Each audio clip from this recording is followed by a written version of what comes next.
Assalamualaikum warahmatullahi wabarakatuh. Salam sejahtera untuk kita semua. Salam Om Swastiastu, nama budaya, salam kebajikan. Kami dari kelompok 3 akan mempresentasikan manajemen perubahan lingkungan.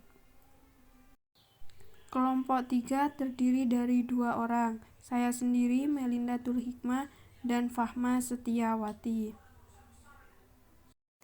Yang pertama, kita akan membahas analisis lingkungan. Menurut Jack and Clegg, analisis lingkungan adalah analisis untuk menentukan peluang dan ancaman yang mempunyai arti penting bagi perusahaan di masa yang akan datang, yang juga meliputi upaya penentuan kekuatan dan kelemahan perusahaan pada waktu sekarang atau yang mungkin berkembang. Menurut Kerto, adalah proses pengamatan terhadap organisasi untuk mengidentifikasi ancaman dan peluang saat ini dan masa yang akan datang yang mempengaruhi kemampuan organisasi untuk mencapai tujuannya. Selanjutnya, pemahaman analisis lingkungan. Yang pertama, lingkungan suatu faktor yang berada baik di luar maupun di dalam jangkauan perusahaan yang dapat menimbulkan peluang serta ancaman bagi perusahaan. Yang kedua, analisis merupakan kegiatan penelusuran peluang serta ancaman sampai ke pangkalnya. Yang ketiga, analisis lingkungan, proses yang digunakan perencana strategi untuk memantau lingkungan dalam mengetahui peluang serta ancaman. Selanjutnya, mengapa manajer perlu analisis lingkungan? Yang pertama, karena organisasi atau perusahaan tidak berdiri sendiri tapi berinteraksi dengan bagian-bagian dari lingkungan itu sendiri yang berubah setiap saat. Dan yang kedua, karena pengaruh lingkungan sangat rumit dan kompleks, dapat mempengaruhi kinerja banyak bagian yang berbeda dari sebuah perusahaan. Dan yang selanjutnya, lingkungan eksternal langsung merupakan kekuatan-kekuatan yang berada di luar kemampuan atau kendali perusahaan yang berpengaruh secara langsung terhadap kinerja organisasi dan manajemen.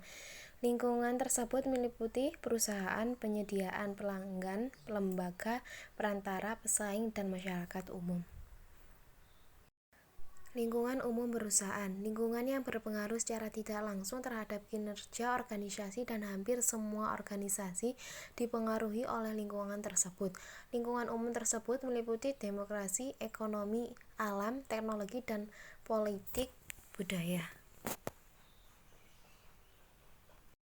Selanjutnya ada lingkungan internal perusahaan, merupakan kekuatan yang ada dalam organisasi itu sendiri dan sifatnya dapat dikontrol oleh manajemen. Lingkungan ini juga berpengaruh secara langsung terhadap kinerja sebuah organisasi, yang meliputi pekerja, dewan komisaris, dan pemegang saham. Selanjutnya ada lingkungan industri. Industri sendiri yaitu sekelompok perusahaan yang memproduksi produk-produk yang dapat saling menggantikan.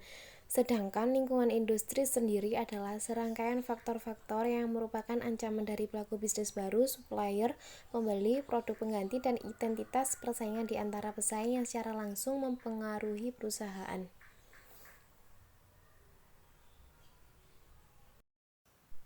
Dan selanjutnya ada hubungan lingkungan dan organisasi.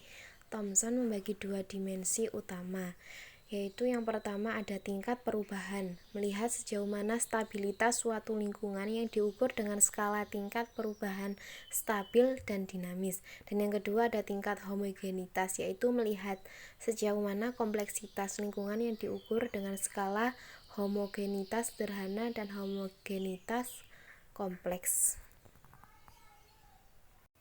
Dan yang terakhir ada strategi menghadapi perubahan lingkungan dan ketidakpastian. Yang pertama dengan melakukan penyesuaian terhadap perubahan lingkungan. Yang kedua dengan melakukan pemantauan lingkungan secara tidak langsung. Dan yang terakhir ada mempengaruhi lingkungan langsung.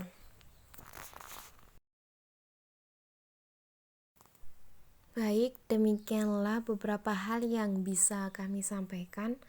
Sebelumnya kami mohon maaf yang sebesar-besarnya apabila dalam penyampaian tadi mungkin ada kesalahan kata. Sekian presentasi dari kami. Assalamualaikum warahmatullahi wabarakatuh.